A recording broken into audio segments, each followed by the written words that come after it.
Bismillahirrahmanirrahim. Assalamualaikum warahmatullahi wabarakatuh. Waalaikumsalam Alhamdulillahirabbil alamin. warahmatullahi. Wa bihi nasta'in ala umuri dunya waddin. Wassalatu wassalamu ala asyrafil anbiya'i wal mursalin sayyidina Muhammadin wa ala alihi wa ashabihi ajmain. Rabbi syrah li sadri wa yassir li amri wahlul 'uqdatam min lisani yafqahu qawli. Amma ba'd. Alhamdulillah para jemaah sekalian, pada pagi hari ini dengan segala kondisi, alhamdulillah kita bisa bertemu dan mengaji bersama di kajian Sekolah Fikih Live, dan insya Allah dalam mata kuliah Tarikh Tasyri', dan pembahasan kita para jemaah sekalian di sesi yang ketiga ini terkait sejarah madhab Auza'i bersama guru kita Ustadz Sutomo Abu Nasr LC yang sudah hadir di Zoom. Maka kita sapa dulu sebelum masuk ke materinya. Assalamualaikum Ustadz. Waalaikumsalam warahmatullahi wabarakatuh, Ustaz Syihab. Kabar baik dan sehat Ustadz? Alhamdulillah, khairu afiah insyaallah. Alhamdulillah. Ini di Jakarta atau di Bandung Ustaz? Di Bandung. Di Bandung. Iya. Kapan ke Jakarta Ustadz? Insyaallah nanti KMK. Oh gitu ya. KMK. Iya. Pekan ini. Iya. Gitu. Iya. Ya Ustadz, sudah tidak sabar ketemu antum lagi. Sudah lama tidak bertemu. Semoga bisa hadir di studio. Cuma saya yang belum ke studio ya. Iya. Insyaallah. Tapping lah insyaallah. Iya. Yang penting kita bisa masa rutin gitu ya Ustaz ya, pagi hari ini dengan segala kondisi. Yang penting kita bisa kembali mengaji. Sekarang sejarah madhab Auza'i. Mungkin ada sedikit mukadimah Ustaz, kami berikan waktu dan tempatnya. Baik, bismillahirrahmanirrahim. Alhamdulillahirabbil alamin. Wa bihi nasta'in ala umurid dunya waddin. Wassalatu wassalamu ala asyrafil anbiya'i wal mursalin sayyidina wa maulana Muhammadin wa ala alihi wa ashabihi wa man tabi'ahu ila yaumiddin. Amma ba'du, fa uhayyikum bi tahiyatil Islam. Assalamualaikum warahmatullahi wabarakatuh. Alhamdulillah, Bapak Ibu sekalian jamaah serta Sekolah Fikih Live dimanapun Anda berada, khususnya yang ikut bergabung secara langsung di ruang Zoom, yang mudah-mudahan selalu Allah berkahi, Allah rahmati, dan kita semuanya selalu dibimbing dalam meniti jalan yang lurus ini. Mudah-mudahan Allah Subhanahu wa Ta'ala memberikan pahala juga yang banyak yang besok bisa kita panen insyaallah di akhirat kelak, amin ya rabbal alamin. Jamaah sekalian, kita masuk kepada pembahasan atau pertemuan ketiga ya, dari sejarah madhab non 4, di mana pada pertemuan yang lalu kita sudah sedikit mengenal tentang madhab non 4 itu maksudnya siapa saja. Dan madhab non 4 itu apakah hanya madhab yang sudah punah, tetapi ternyata tidak, termasuk madhab yang masih eksis hari ini pun ya ada selain daripada madhab non 4 itu, dan satu persatu insya Allah akan kita bahas daripada madhab-madhab tersebut.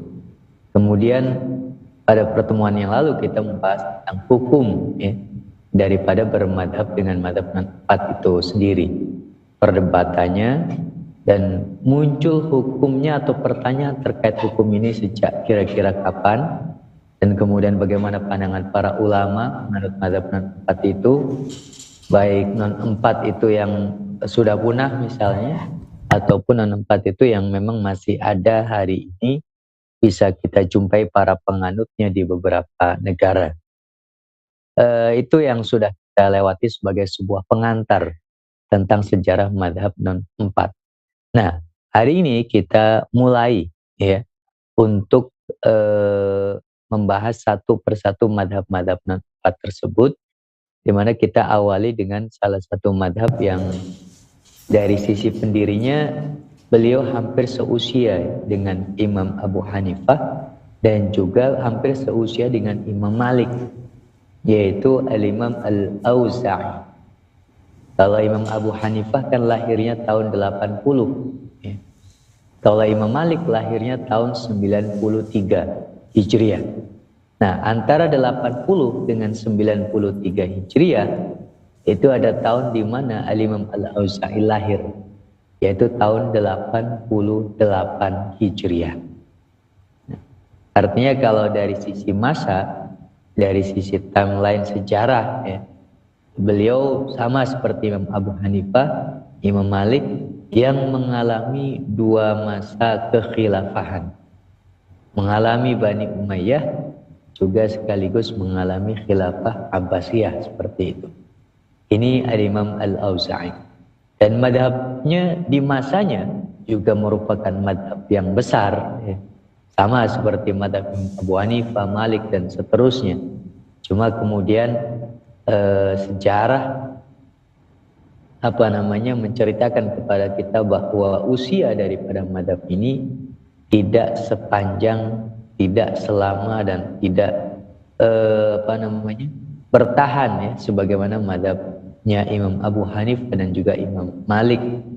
Tetapi di abad ke-3 Hijriah, ya, bahkan juga masuk ke abad ke-4, madhab ini sudah punah, tidak ada lagi penganutnya, baik di Syam maupun yang sampai di Andalus, ya, jauh di sana. Itu tentang madhab Auza'i sebagai sekedar pengantar.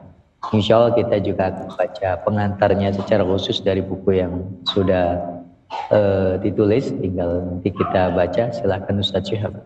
Baik.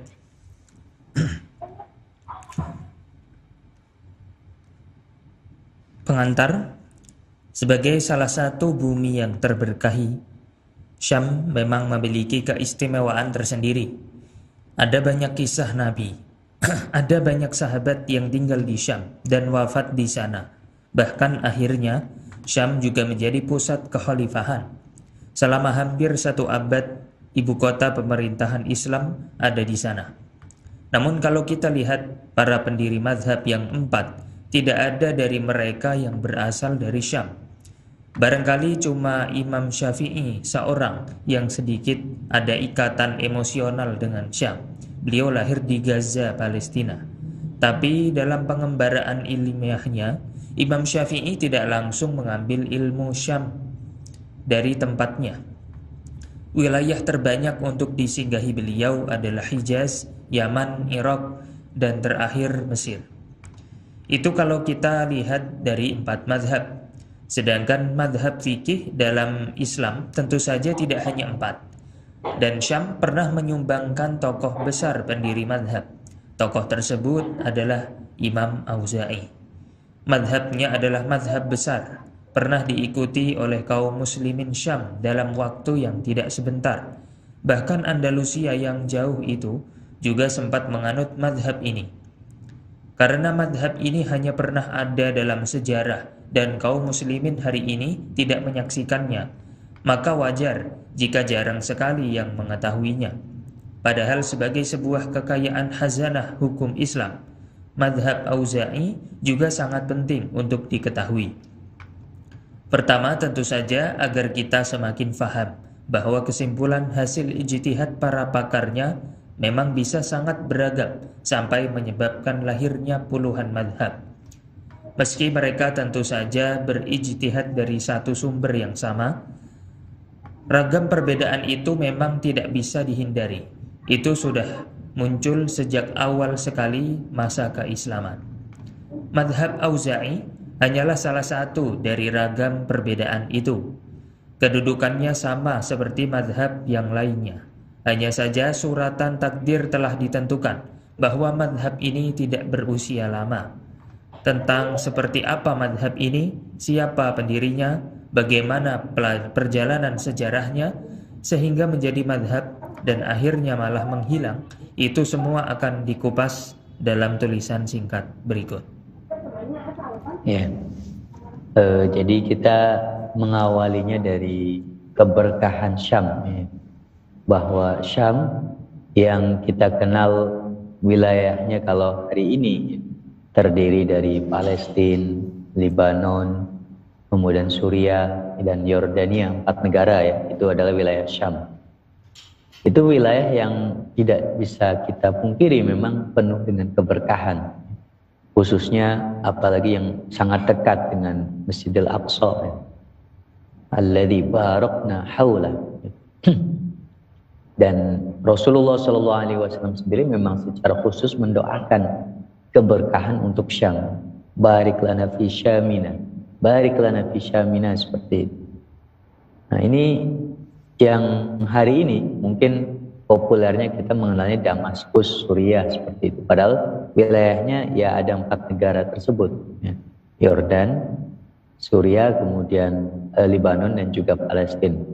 Nah, wilayah Syam ini kalau kita bicara tentang 4 madhab yang hari ini masih eksis, hari ini masih dianut oleh seluruh kaum muslimin di muka bumi ini atau mayoritasnya, ternyata tidak ada satupun dari para pendiri madhab yang 4 itu yang berasal dari Syam. Ya. Misalnya Imam Abu Hanifah itu tidak berasal dari Syam, tapi dari Irak. Ya. Kemudian Imam Malik, Madinah, Hijaz. Imam Syafi'i, beliau memang pernah lahir, ya, di Syam. Lahirnya di Syam, di Gaza, Palestina, atau Asqalan. Tetapi meskipun lahir di sana, beliau tidak lama di sana. Tidak sampai 2 tahun, kemudian ibunya membawanya pulang kampung. Karena kampung aslinya justru bukan di Syam. Kampung aslinya adalah Mekah. Itulah nenek moyangnya dan seterusnya berada di sana. Maka dibawalah dari bumi yang terberkahi bernama Syam ke bumi keberkahan lainnya, yaitu Mekah. Itulah keistimewaannya Imam Syafi'i. Jadi sebentar sekali di Syam Imam Syafi'i. Ya, tentu ada sedikit ikatan emosional, ya, karena pernah lahir di sana, seperti itu. Tetapi keilmuan Imam Syafi'i tidak diambil langsung dari sumbernya yang ada di Syam. Melalui murid-muridnya Imam Auza'i yang ada di Yaman dan seterusnya, baru bisa berinteraksi dengan fikih Al-Imam Al-Auza'i. Tapi tidak secara langsung dengan para ulama yang berasal dari Syam atau bahkan ngaji di Syam secara langsung seperti Imam Syafi'i, tidak. Begitu juga Imam Ahmad bin Hanbal, bukan dari Syam tetapi dari Irak juga sama. Kalau Imam Abu Hanifah Kufah, Imam Ahmad Baghdad, seperti itu. Tapi Irak Hijaz. Itu kalau kita bicara 4 madhab. Tapi kalau bicara seluruh madhab selain bukan hanya yang 4, ternyata Syam juga pernah menyumbangkan, ya, tokohnya yang memang lahir di sana, besar di sana, dan menjadi ulama besar di sana, yaitu Al-Imam Al-Auza'i. Ini pendiri madhab juga. Hanya saja madhabnya meskipun sempat besar, dianut oleh banyak sekali kaum muslimin, tetapi ya takdir Allah menghendaki agar madhab ini memang berusia pendek, ya. Hampir 2 abad lah, kurang lebih usia daripada madhab Auza'i di Syam. Kemudian pernah juga terbawa sampai di Andalus. Itu hampir mayoritas kaum muslimin di Andalus juga sempat gitu untuk menganut madhab Auza'i. Ini artinya pernah mencapai wilayah yang cukup luas, penganutnya banyak, ya. Hanya saja itu tadi, usianya tidak sepanjang dan selama madhab-madhab yang lainnya. Tapi dari sisi kualitas fikihnya, dari sisi keilmuannya, tentu kita tidak meragukan sosok Al-Imam Al-Auza'i. Yang mana Imam Auza'i ini kalau dalam pandangan Imam Malik, ya, ketika Imam Auza'i menunaikan ibadah haji, kemudian ada ulama yang lain seperti Abu Hanifah dan seterusnya, terjadi diskusi dan macam-macam. Imam Malik ketika ditanya tentang sosok Al-Imam Al-Auza'i ini, ya, saya melihat yang paling alim di antara kita ketika berdiskusi itu Imam Auza'i, gitu. Artinya dari sisi kualitas fikihnya luar biasa, ya. Cuma lagi-lagi itulah, ya, memang Allah menghendaki hanya 4 madhab itu yang kemudian berusia lama dan menjadi madhab yang dianut secara resmi di banyak negara sampai hari ini, seperti itu. ini Syam dengan mazhab Auza'inya, ya. Dan meskipun mazhab Auza'i ini di luar daripada mazhab, tetapi kita tetap penting, ya, untuk mengenalinya, mengetahuinya, ya meskipun secara sekilas seperti itu, sebagai sebuah pengetahuan, ya, bagian daripada hazanah hukum Islam yang kaya raya itu. Hazanah di dalam fikih Auza'i ini tentu juga sangat memperkaya, ya, hukum Islam itu sendiri, dan kita perlu untuk mengenalinya. Karena ternyata kalau kita mengenalinya secara, ya nggak usah dalam-dalam, sedikit tentang mazhab Auza'i dan juga mazhab-mazhab yang lainnya, kita akan semakin menyadari bahwa yang namanya perbedaan kesimpulan hukum daripada pakarnya itu jelas-jelas sangat mungkin terjadi, gitu. Dan jumlah madhab bukan hanya 4, tetapi di abad kedua Hijriah itu sampai ada yang mencatat mungkin 50-an ada itu madhab-madhab yang berdiri dengan kualitasnya yang berbeda-beda, ya, besarnya yang berbeda-beda dan seterusnya, tetapi para mujtahidnya 50-an ada, gitu. Dan menjadi madhab-madhab di setiap wilayahnya masing-masing, meskipun mungkin tidak sebesar yang lainnya, misalnya kecil-kecil, tetapi mereka adalah madhab-madhab, gitu. Pendirinya adalah ulama-ulama besar. Artinya dari satu sumber yang sama, mereka bukan berijtihad dari kitab-kitab apa seperti itu, tidak. Ijtihadnya sama dari Al-Quran, ijtihadnya sama dari sunnah Nabi SAW, tetapi ternyata dengan sumber yang sama itu menghasilkan kesimpulan yang bisa sangat beragam, bukan hanya 1, 2, 3, 4, tetapi puluhan madhab lahir dari akal-akal besar para mujtahid itu, dan berbeda-beda antara satu madhab dengan madhab yang lainnya, dengan jumlah yang sangat banyak itu ragamnya, hampir 50-an seperti itu. Nah, itu di masa awal sekali, di abad kedua Hijriah. Jadi kalau hari ini kita menyaksikan ini berbeda dengan itu dan seterusnya, kalau kita mengenal ada madhab Auza'i, madhab lain selain madhab 4, tentu kita tidak kaget lagi. Ya sangat wajar terjadi perbedaan. Karena di abad kedua Hijriah saja mujtahid mutlaknya tidak hanya 4, banyak sekali, gitu. Banyak sekali. Nah, maka ketika di sekarang ada banyak perbedaan-perbedaan, itu tidak lain hanya kelanjutan, ya. Kelanjutan dari perbedaan-perbedaan yang sudah lahir sejak sangat lama seperti itu. Maka kita perlu mengenali madhab-madhab itu, dan salah satunya yang hari ini kita awali adalah madhab Auza'i. Nah, siapa pendirinya, bagaimana proses lahirnya, kemudian bagaimana kemudian dia menghilang, ya punah, tidak lagi dianut, tidak ada lagi, dan seterusnya, apakah ada warisannya dan seterusnya. Insya Allah ya mungkin 2 pertemuan ya kita bisa membahas madhab Auza'i ini, di mana pertemuan pertama hari ini kita bahas dari sisi pendirinya terlebih dahulu. Sosok Al-Imam Al-Auza'i itu sebenarnya siapa, nama aslinya, tentang keluarganya, bagaimana menuntut ilmunya dan seterusnya. Walaupun hampir-hampir banyak kesamaan ya kalau dari sisi-sisi yang seperti itu antara satu ulama dengan ulama yang lainnya seperti itu. Tapi tentu dengan kita menghadirkan sosok ini akan semakin memperbanyak contoh teladan ya, tentang menuntut ilmu dan segala macam teladan yang lainnya seperti itu. Baik, kita mulai dengan bab yang pertama, Ustaz Syihab, tentang Imam Al-Auza'i. Bab 1, profil singkat Imam Auza'i. Sudah ada sejumlah buku dan tulisan yang menceritakan tentang sosok Imam Auza'i ini. Di antaranya ada sejumlah buku yang bisa diakses secara gratis di sejumlah web penyedia buku digital. Contoh referensi tentang profil Imam Auza'i adalah karya Abdul Muhsin Ibn Abdul Aziz As-Suwaid.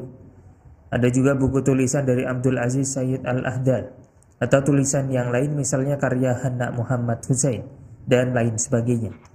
Sayangnya buku-buku itu sepertinya belum ada yang menerjemahkan ke dalam bahasa Indonesia. A. Nama dan nasabnya. Sama seperti para ulama pada umumnya, nama asli saat kecil kadang tidak dikenal oleh publik. Demikian juga dengan Imam Auza'i. Kaum muslimin yang mengenalnya hanya mengenal nama populernya, yaitu Imam Auza'i. Sedangkan nama masa kecilnya tidak terlalu diingat. Nama beliau adalah Abdurrahman. Ayahnya bernama Amr dan kakeknya bernama Yuhmid. Dalam sebuah riwayat disebutkan bahwa nama beliau sebenarnya Abdul Aziz. Namun karena selalu merasa butuh rahmat Allah, maka beliau mengganti namanya menjadi Abdurrahman. Meski tidak punya anak bernama Amr, beliau memiliki nama kunyah Abu Amr. Bahkan nama kunyah ini dimiliki sejak sebelum menikah dan punya anak. Keluarganya berasal dari keturunan Arab. Meski ada perdebatan tentangnya, namun mayoritas sumber referensi menyebutkan bahwa beliau seorang yang berasal dari suku Arab. Ada yang mengatakan dari suku Himyar, ada yang mengatakan dari suku Hamadan. Ya, itu tentang nama dan nasabnya ya. Ya, sama seperti banyak ulama yang lainnya, nama beliau itu tidak terlalu dikenal kalau kita bicara nama aslinya atau nama kecilnya. Dan kaum muslimin hari ini ya rata-rata memang mengenal ulama, tidak mengenal nama aslinya, ya mengenal nama populernya gitu. Mungkin sedikit yang tahu tentang siapa nama asli misalnya Imam Nawawi gitu. Siapa nama asli Ibnu Hajar Al-Asqalani, siapa nama asli Ibnu Hajar Al-Haytami, atau yang populer misalnya siapa nama asli Ibnu Taimiyah, nama asli Ibnu Qayyim gitu. Atau Imam Syafi'i sendiri ya. Siapa nama aslinya gitu. Termasuk Imam Abu Hanifah itu juga memiliki nama asli. Abu Hanifah, Imam Syafi'i dan seterusnya itu bukan nama asli. Mereka dikenal dengan nama-nama itu ketika menjadi seorang ulama besar ya, di masa dewasanya baru dikenal sebagai imam gitu. An-Nawawi. Ternyata nama kecilnya Yahya dan seterusnya. Imam Syafi'i ternyata namanya Muhammad, seperti itu. Nah, kita hari ini orang-orangnya kaum muslimnya kadang-kadang malah menjadikan nama Imam Syafi'i sebagai sebuah nama. Padahal Imam Syafi'i sendiri namanya bukan Imam Syafi'i. Namanya siapa? Imam Syafi'i gitu. Ya tentu bukan satu hal yang keliru dan salah. Tidak ada masalah terkait itu. Tetapi ini menunjukkan kepada kita bahwa nama asli dari para imam itu ya jarang kita kenali gitu. Apalagi ketika kita bicara Imam Auza'i. Imam Auza'inya sendiri karena madhabnya tidak ada dan jarang juga yang membahas tentang sosok beliau gitu ya, ya tidak terlalu dikenal Imam Auza'i gitu. Apalagi ketika bicara tentang nama aslinya. Imam-imam yang lebih populer saja nama aslinya tidak terlalu dikenal. Nah, kalau bicara nama asli atau nama kecilnya daripada Al-Imam Al-Auza'i, sebelum beliau dikenal sebagai Al-Imam Al-Auza'i, itu namanya pendek saja, Abdurrahman gitu. Abdurrahman itu yang diberikan oleh orang tuanya ya, menurut satu riwayat. Abdurrahman, ayahnya bernama Amr, berarti Abdurrahman bin Amr, dan kakeknya bernama Yuhmid ya, Yuhmid. Yuhmid itu kayak ikut wazan yuf'il ya. Af'ala yuf'ilu, akroma yukrimu, yukrim. Nah ini Yuhmid itu. Ahmada yuhmidu ya. Ahmada yuhmidu. Jarang ya. rata-rata orang namanya Ahmad, pakai isim fi'il madinya Ahmad gitu, Ahmad. Atau mungkin pakai fi'il mudhari tetapi Ahmadu gitu, saya memuji gitu. Saya memuji. Atau Ahmada memakai fi'il madi. Jarang yang menggunakan fi'il mudhari yuhmid gitu. Yuhmid. Ada nama-nama menggunakan fi'il mudhari Yahya gitu ya. Yazid. Dan beberapa nama yang lain Yazid gitu. Nah, tetapi yang namanya yuhmid itu jarang. Dan salah satu yang jarang itu, atau kita mungkin tidak terlalu banyak mengenal ya, salah satunya adalah kakek daripada Imam Auza'i, Abdurrahman bin Amr bin Yuhmid gitu. Yuhmid itu. Nah, ini silsilah yang biasa disebutkan tentang sosok Imam Auza'i di beberapa kitab-kitab tentang biografi beliau ya. Sampai kepada kakeknya yang bernama Yuhmid, kemudian ke akhirnya disebutkan Al-Auza'i, Al-Ba'labaki ya, kemudian Ad-Dimashqi dan macam-macam gitu, panjang. Tergantung kita menyebut dari sisi apanya. Itu namanya. Nah, ada riwayat yang lain yang menyebutkan bahwa namanya sebenarnya bukan Abdurrahman. Itu nama yang beliau sematkan sendiri untuk mengganti nama aslinya yang katanya nama aslinya Abdul Aziz. Ini sekedar riwayat yang lain gitu.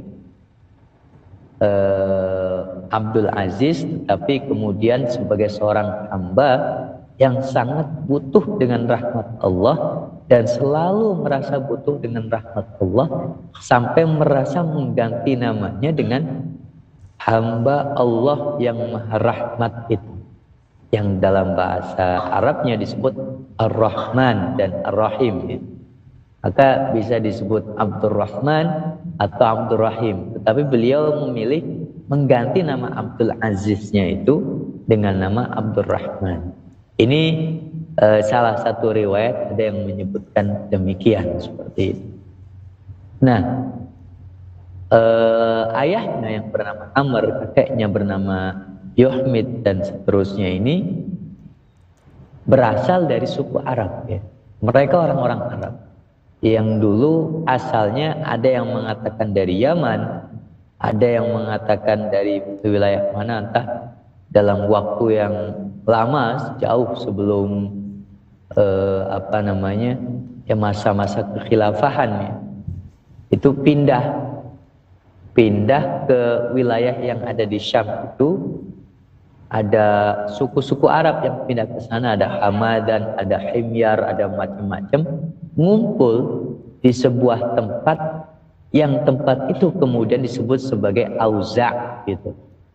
Auza' itu satu kalimat atau satu kata yang dia seperti jamak tetapi tidak memiliki kata singularnya, tidak memiliki kata mufradnya gitu. Kata tunggalnya itu enggak ada. Ya. Auza' itu menurut sebagian ulama bahasa. Tapi ada yang mengatakan ya memang ada wilayah bernama Auza' gitu. Tapi ada yang mengatakan enggak, Auza' itu artinya adalah itu jamak yang maknanya wilayah-wilayah gitu, disebut Auza', di mana masing-masing wilayah itu ditempati oleh suku-suku Arab yang berada di sana. Nah, banyak orang-orang Arab kemudian menempati itu disebut sebagai Auza' gitu. Makanya ada yang mengatakan bahwa Al-Imam Al-Auza'i itu sebenarnya asalnya ya bukan dari Auza', tapi dari wilayah yang lain kemudian ikut menempati beberapa wilayah tersebut ya yang disebut sebagai Auza'. Maka kemudian populer dengan nama Al-Imam Al-Auza'i gitu. Nah, ini dari sisi nama dan nasabnya ya. Berikutnya kita kenali sisi yang lainnya, B, tempat dan tahun lahir. Semua sumber menyebutkan bahwa beliau lahir di Ba'labak, atau ada yang lebih detail menyebutkan bahwa beliau lahir di kampung Kark dekat Ba'labak, atau sebaliknya lahir di Ba'labak kemudian tumbuh di Kark. Wilayah itu termasuk ke dalam administrasi Lebanon hari ini. Sedangkan tentang tahun lahirnya, ada 3 informasi terkait ini. Ada yang mengatakan bahwa beliau lahir pada tahun 80 Hijriah. Ada yang mengatakan beliau lahir tahun 93 Hijriah. Dan ada yang mengatakan beliau lahir pada tahun 88 Hijriah. Namun di antara 3 informasi itu, yang paling kuat adalah yang mengatakan bahwa beliau lahir pada tahun 88 Hijriah. Ya, itu tentang tempat dan tahun lahir ya. Kita tidak menyebut tanggal lahir karena di masa dulu barangkali tanggal lahir tidak terlalu dicatat ya, sehingga hampir kebanyakan ulama ketahuan tahun lahirnya tetapi tidak ketahuan tanggal lahirnya, apalagi tanggal lahirnya. Bahkan tahun lahirnya pun sejumlah ulama itu masih diperdebatkan ya. Termasuk para pendiri mazhab Abu Hanifah, Malik dan seterusnya itu banyak ya perdebatan terkait tahun lahir mereka. Nah, di antara tahun lahir yang juga berbeda-beda menurut para sejarawan, antara satu sejarawan dengan sejarawan yang lain menginformasikan berbeda-beda ya. Imam Auza'i ini ada yang mengatakan tahun 80, berarti sama seperti Imam Abu Hanifah usianya. Ada yang mengatakan tahun 93, berarti sama seperti Imam Malik, karena Imam Malik lahir tahun 93. Nah, yang kuat adalah yang ketiga, yang mengatakan bahwa Imam Al-Auza'i itu lahir tahun 88 Hijriah. Itu riwayat yang paling kuat. Di mana lahirnya? Lahirnya ada yang mengatakan di Ba'labat, ada yang mengatakan di Karb. Ini 2 wilayah yang dari sisi nama di lisan kita agak rumit ya. Atau bukan di lisan kita, di lisannya orang Arab sendiri. Biasanya di pelajaran-pelajaran aku dijadikan sebagai contoh ya. Nama-nama ajam seperti itu, Ba'labat, Karb gitu. Rumit di mulut-mulut sebagian orang seperti itu. Aneh. Ternyata itu bukan nama fiktif ya, beneran ada. Ya, beneran ada dan wilayahnya hari ini masuk ke wilayah Libanon. Ada wilayah bernama Ba'labat, ada bernama Karb. Nah, para ulama sejarawan berbeda-beda terkait kelahiran beliau. Ada yang mengatakan lahir di Ba'labat, kemudian nanti tumbuh besarnya di Karb. Ya, itu 2 wilayah yang berdekatan sebenarnya. Ada yang justru mengatakan sebaliknya, lahirnya di Karb, tumbuhnya di Ba'labat seperti itu. Terlepas mana yang paling kuat, ya, lahir di Ba'labat atau Karb dan seterusnya, yang jelas tidak lama beliau berada di sana. Ketika nanti ayahnya meninggal, ibunya akan membawa keliling.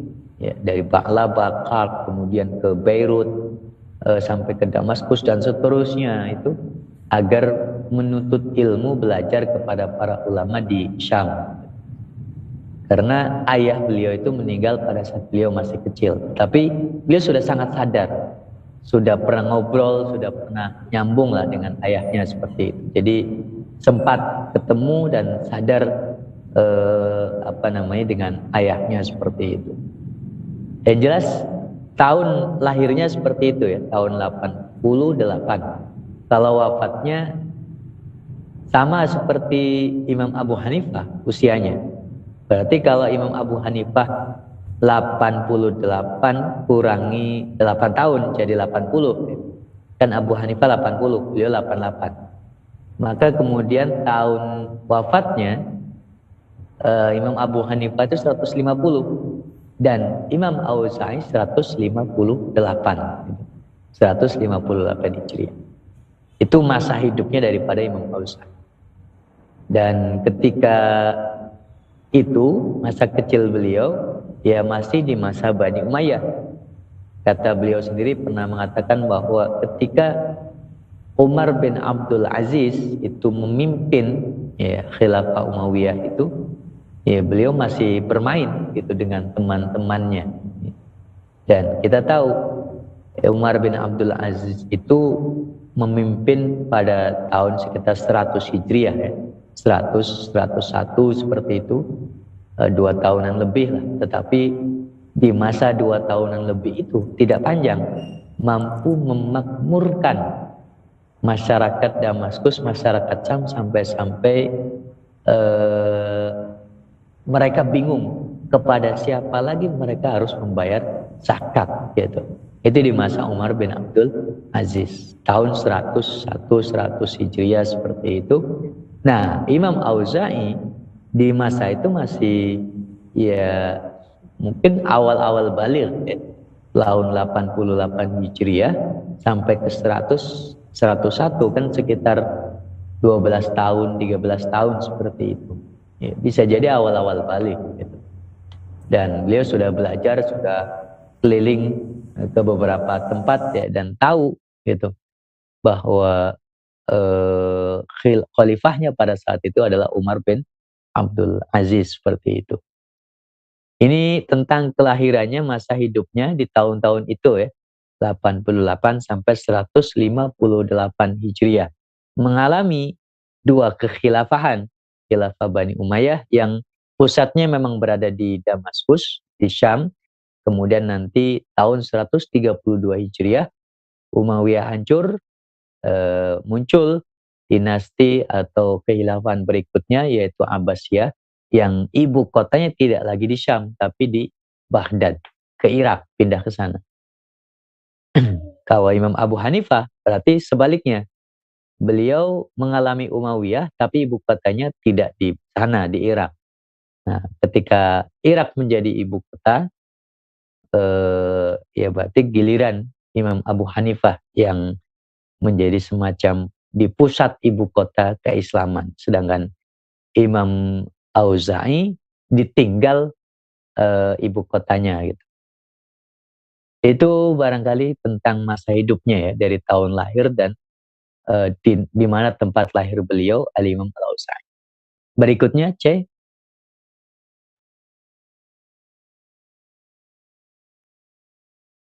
Suaranya nggak terdengar. Kisah singkat perjalanan.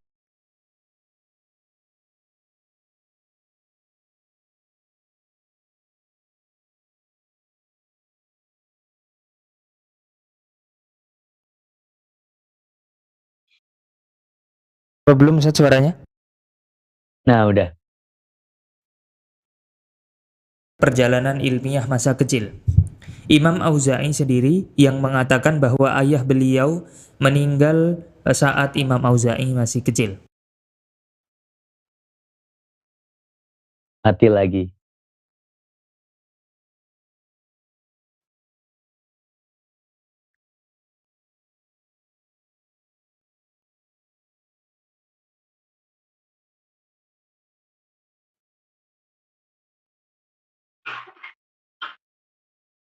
Cek. Masuk. Sudah terdengar ya? Imam Auza'i sendiri yang mengatakan bahwa ayah beliau meninggal saat Imam Auza'i masih kecil. Entah saat itu usianya berapa, yang jelas Imam Auza'i sudah cukup umur untuk mengingat kejadian wafat ayahandanya. Dan sejak wafat ayahandanya, itulah Imam Auza'i kecil dididik dalam pengawasan ibunya. Tidak banyak informasi terkait ibunya, tapi cerita bagaimana beliau mendidik putranya itu menunjukkan bahwa beliau adalah seorang ibu yang tahu pentingnya ilmu agama. Imam Auza'i kecil dibawa keliling dari satu wilayah ke wilayah yang lain untuk menuntut ilmu. Dari Ba'labak ke Kark, ke Beirut, hingga sampai Damaskus. Tentu saja tidak selamanya ibunya mendampinginya. Saat sudah saatnya, Imam Auza'i berangkat sendiri ke destinasi ilmu yang lebih jauh lagi. Salah satu tempat yang populer beliau kunjungi adalah Madinah Al-Munawwarah.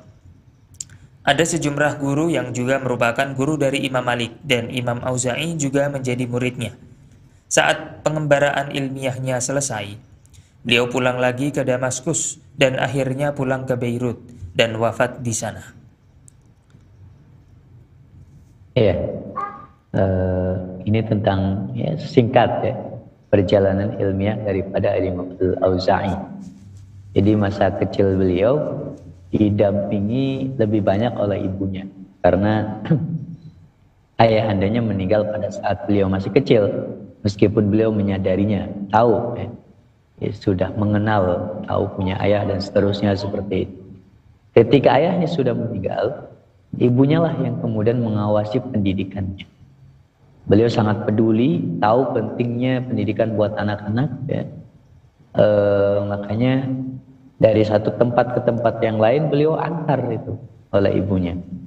Di Ba'labak ya, kemudian di Kar. Itu wilayah masa kecil beliau. Kemudian agak menjauh ke Beirut gitu. Nah, itu juga masa kecil beliau. Sampai kemudian ya ke Damaskus ya, ke Damaskus. Nanti ada muncul satu cerita yang ibunya tidak lagi perlu mengantar-ngantar karena dititipkan ya kepada teman ayahnya yang tahu bahwa ternyata Pak Amr itu ayahnya Imam Auza'i sudah meninggal ya, dan temannya juga tahu. Setelah kenal dengan anaknya, yaitu kenal dengan Imam Auza'i, dialah yang membawa ya, mengantarkan ke beberapa tempat majelis-majelis ilmu untuk belajar seperti itu. Tidak lagi bersama dengan ibundanya. Yang jelas demikianlah yang dilakukan oleh Imam Auza'i kecil sampai remaja di Syam ya. Tentu pengembaraan ilmiah beliau tidak hanya dilakukan di wilayah Syam. Beliau juga keluar dari Syam. Ya, misalnya yang paling penting tujuannya adalah Madinah. Nah, di Madinah itu ketemu dengan guru-gurunya Imam Malik. Ya. Kan tadi dari sisi usia nggak jauh beda. Kalau lahir tahun 88, Imam Malik 93, berarti selisihnya cuma 5 tahun. Bahwa Imam Auza'i lebih senior, lebih tua, lebih dewasa, lebih berumur ya, 5 tahun daripada Imam Malik gitu. Ya bisa katakan, kita katakan satu generasi gitu ya. Makanya ketika Imam Auza'i ke Madinah, beliau menjumpai guru-gurunya Imam Malik ya. Ketemu dengan misalnya gurunya Imam Malik yang merupakan murid daripada Abdullah bin Umar, yaitu Nafi' Maula Ibnu Umar. Kemudian guru-gurunya Imam Malik yang lain gitu, yang ada di Madinah, beliau menjumpainya. Dan tentu ketika sampai di Madinah, keilmuan beliau sudah pada level yang memang cukup alim ya, karena di Syam sendiri juga banyak ulama. Beliau muridnya Makhul, muridnya ya, ulama-ulama di kalangan tabi'in seperti itu. Yang tentu saja tidak jauh gitu keilmuannya dengan para ulama yang berada di Madinah gitu. Karena para sahabat kan berpencar. Ya. Kita tidak bisa menyimpulkan bahwa ilmu Madinah itu ulamanya lebih alim misalnya dan seterusnya. Hanya gara-gara kemadinahannya atau kemekahannya, tidak gitu. Karena bisa jadi ya para sahabat yang alim dan seterusnya itu banyak yang keluar dari Madinah dan kemudian punya murid-murid yang bisa jadi lebih alim daripada yang ada di Madinah seperti itu. Nah, tetapi kalau kita bicara Imam Malik, guru-gurunya, murid-muridnya dan seterusnya, tentu mereka adalah para ulama juga yang berada di Madinah, ya, berada di Madinah. Tetapi tempat Madinah itu meskipun sakral, suci gitu ya, sebagai kota yang terberkahi, sampai-sampai orang kafir pun tidak boleh masuk ke wilayah-wilayah dua kota suci itu, tentu tidak diingkari gitu tentang kesuciannya, keberkahannya. Tetapi kalau bicara kealiman gitu ya, keilmuan, ya tidak berdasarkan tempatnya gitu. Tidak berdasarkan tempatnya, tetapi apa namanya, ya berdasarkan ilmunya. Makanya kita bisa belajar gitu ya dengan para ulama yang mungkin tidak belajar ke Arab gitu. Para kiai-kiai kita itu banyak yang tidak pernah belajar ke Arab, tetapi memiliki keilmuan yang kualitasnya juga sangat mumpuni seperti itu. Dengan mereka yang alumni Al-Azhar misalnya, alumni Mekah, alumni Madinah, kemudian yang di Indonesia cuma alumni pesantren saja misalnya, ya bisa menjadi lebih alim. Ya, meskipun ini alumni Mekah, Madinah, dua kota suci seperti itu. Karena kealiman tidak berdasarkan tempat. Tapi kalau keberkahan tempat, tentu Madinah dan Mekah adalah tempat yang sangat terberkah. Dan Imam Auza'i sendiri bahkan dianggap lebih alim gitu oleh Imam Malik dari banyak para ulama. Beliau Imam Malik pernah ditanya tentang kealiman Imam Auza'i. Ya, Imam Auza'i ketika berdiskusi lebih alim gitu daripada waktu itu yang ngumpul ada Imam Malik, ada Hanifah dan macam-macam seperti itu. Ternyata kata Imam Malik yang paling menonjol adalah Imam Auza'i. Padahal beliau dari Syam gitu. Imam Malik dari Madinah. Ya, lagi-lagi tentang tempat ini tentu Mekah Madinah penuh dengan keberkahan, tapi kealiman itu faktornya tentu banyak ya, tidak hanya tempat saja seperti itu. Nah, ketika beliau sudah pulang dari Madinah ke Syam kembali, di sana kemudian menyebarkan ilmunya, bahkan menyebarkan madhabnya, diikuti oleh kaum muslimin yang ada di Syam, maka dikenallah satu madhab namanya madhab Auza'i. Ada madhab Abu Hanifah di Kufah, ada madhab Lais bin Sa'ad di Mesir, ada yang madhab Malik di Madinah, madhab di Mekah ada Sufyan bin Uyainah gitu ya. Kemudian di Irak itu ya ada Imam Abu Hanifah, ada banyak ulama-ulama yang lainnya juga.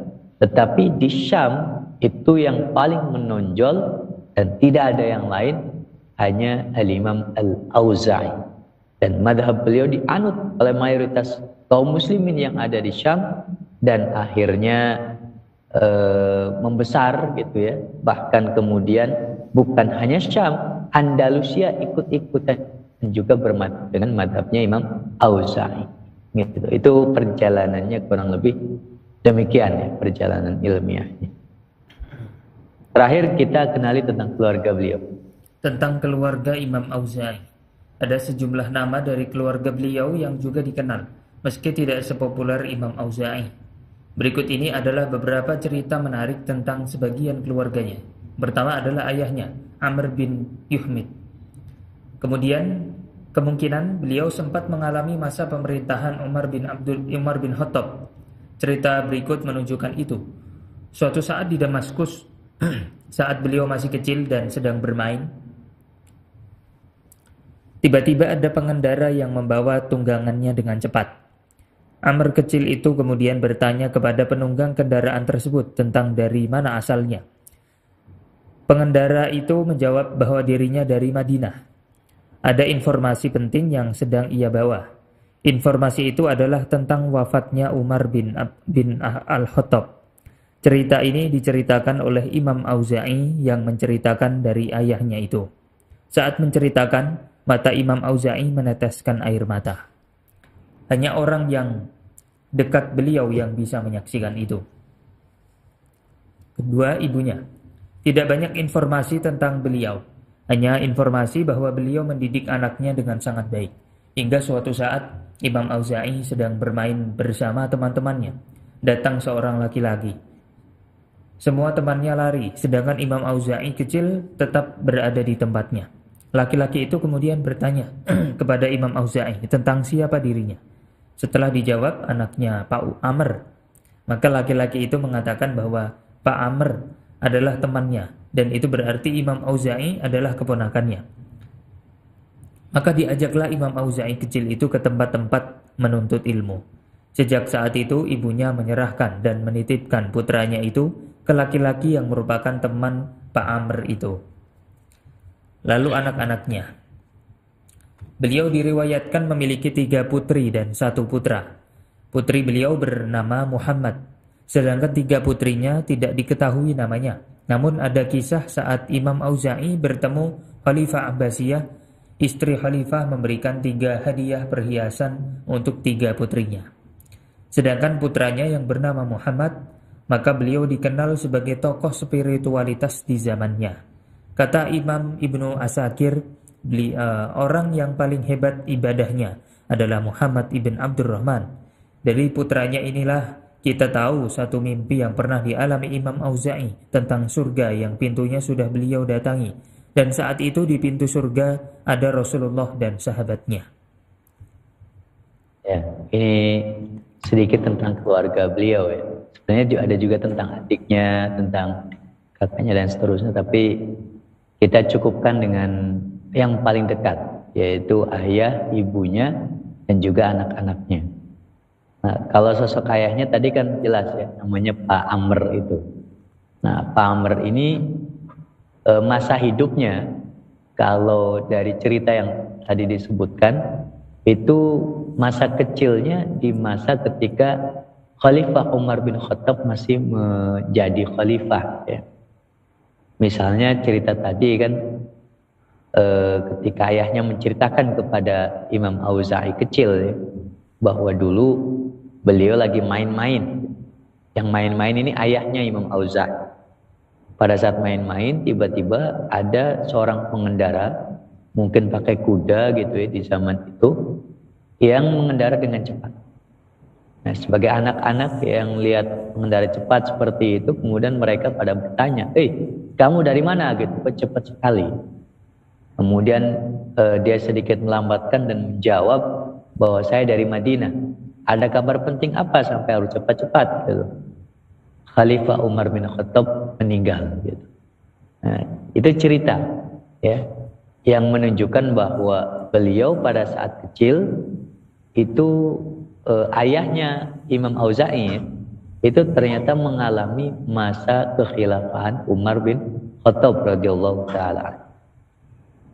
Nah, ketika menceritakan apa yang diceritakan oleh ayahandanya ini, Imam Auza'i itu sambil menangis ya.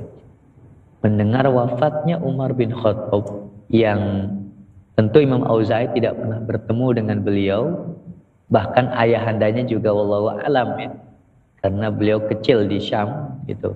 Sepertinya juga tidak pernah bertemu dengan Umar bin Khattab, apalagi Imam Auza'inya. Tetapi memiliki kesedihan ya, ketika sosok yang dikabarkan wafat, padahal ya tidak pernah bertemu, tidak tahu kehidupannya secara langsung dan seterusnya, tapi ikut meneteskan air mata ketika mendengar wafatnya Umar bin Khattab. Padahal wafatnya sudah sangat lama. Ya. Itu sekedar cerita gitu.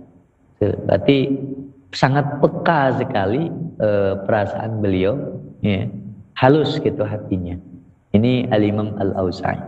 Dan jelas sosok ayahnya kita kenali dari cerita ini, hidup pada saat kecilnya mengalami masa Umar bin Khattab radhiyallahu taala. Kemudian kalau dari sisi ibunya tidak banyak kisah, tidak banyak ini ya, kecuali tentang bagaimana mendidik anaknya tadi, membawa ke satu majelis ke majelis yang lain pada saat beliau masih kecil, tetapi kemudian menyerahkan kepada seorang laki-laki yang diceritakan bahwa Imam Auza'i kecil lagi main-main dengan teman-temannya, tiba-tiba ada yang mendekati. Kalau yang lain mungkin merasa takut atau bagaimana pada lari menghindar, Imam Auza'i diam saja. Nah, laki-laki ini kemudian bertanya, kamu siapa? Kemudian dia menjawab, saya Abdurrahman bin Amr bin Yuhmid gitu. Kemudian laki-laki ini mengatakan, oh berarti kamu keponakanku. Maksudnya ya, keponakan dalam tanda kutip ya, karena memang laki-laki ini sahabat dekat daripada Pak Amr, ayahnya Imam Auza'i seperti itu. Nah, karena melihat anak kecil ini ya sepertinya punya potensi, mungkin ditanya-tanya seperti apa dan seterusnya, akhirnya diajaklah oleh laki-laki ini, ayo kita ngaji ke sana ke sini dan seterusnya. Mungkin sudah diceritakan, saya teman bapakmu dan seperti itu. Akhirnya sejak saat itu ibunya menyerahkan dan menitipkan gitu ya.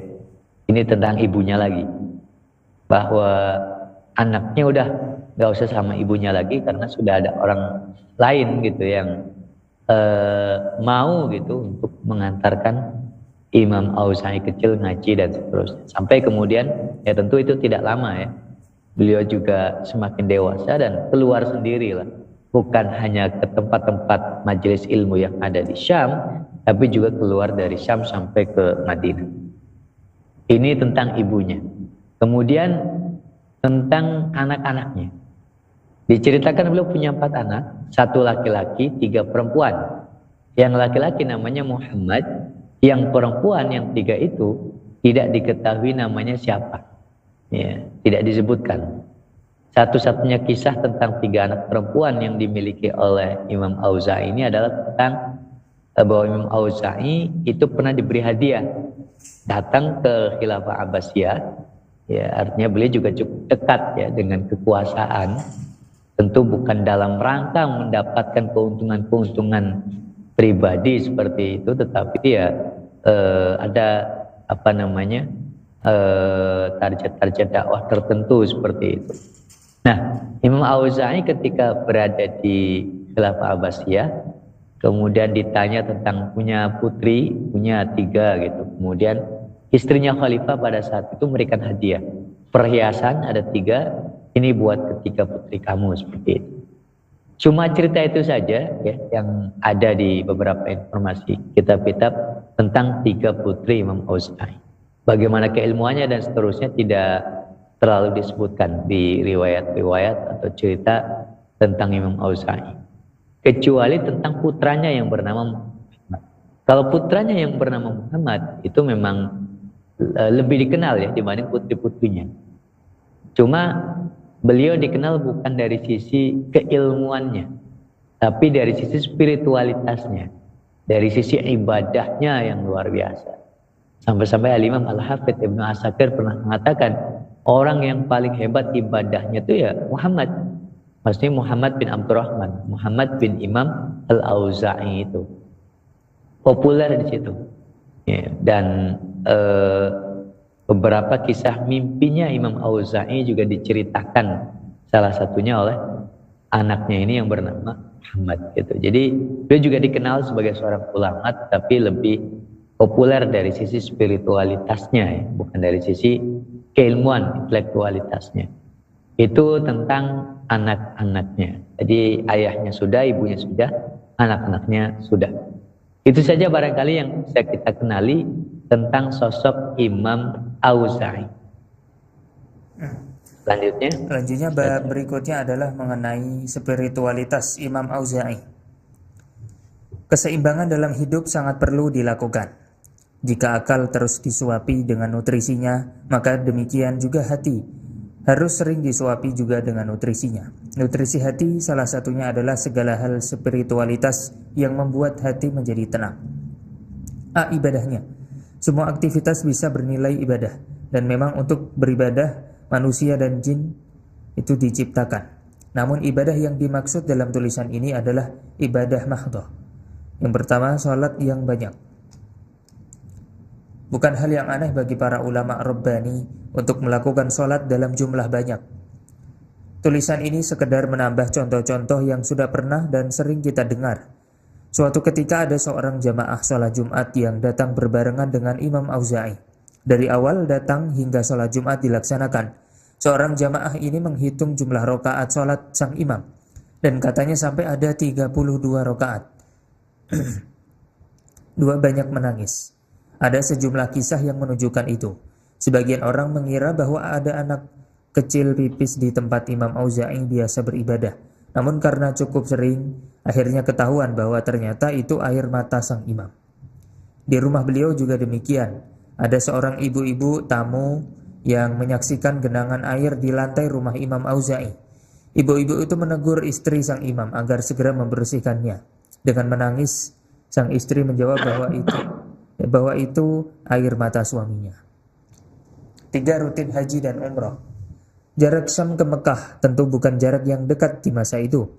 Tapi karena kerinduan akan ibadah kepada Allah, ibadah haji dan umrah yang tidak saja butuh energi besar, yang tentu saja butuh energi besar itu beliau tetap lakukan secara rutin. Lanjut, Ustaz. Lanjut. B. Cinta kebenaran. Amar ma'ruf nahi mungkar adalah aktivitas wajib sesuai dengan kemampuan. Dan bagi seorang ulama besar seperti Imam Auza'i, tentu itu santai dijaga erat. 1. Nasihat kepada pedagang. Saat melewati pedagang dan Imam Auza'i melihat kecurangan, maka beliau langsung menasihati pedagang tersebut. Dua nasihat kepada para pemimpin. Ada sejumlah kisah tentang itu. Bahkan pernah Imam Auza'i bukan saja memberikan surat kepada khalifah, tapi juga sebagian anggota keluarganya dan nasihat kepada kepada pembawa surat itu sendiri. Saya tawadhu. Saat ada orang bertanya kepada Imam Auza'i dan di majelis kebetulan ada muridnya yang terpercaya, maka Imam Auza'i memerintahkan agar penanya bertanya saja kepada muridnya itu.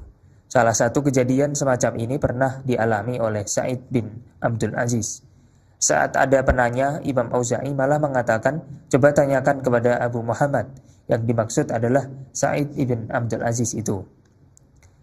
Dia menghindari posisi hakim. Di antara ulama yang menolak dan selalu menghindari posisi hakim adalah Makhul As-Sami. Dan Makhul adalah salah satu guru Imam Auza'i. Maka penolakan dan penghindaran Imam Auza'i bisa jadi sangat terpengaruh dari gurunya itu. Bagi mereka, datang untuk menyerahkan lehernya itu lebih ringan daripada datang untuk menerima tawaran sebagai hakim. Ya, itu tentang spiritualitas ya. Ada banyak contoh kisah dan seterusnya, tetapi ya, kita cukupkan saja dengan beberapa contoh yang ada.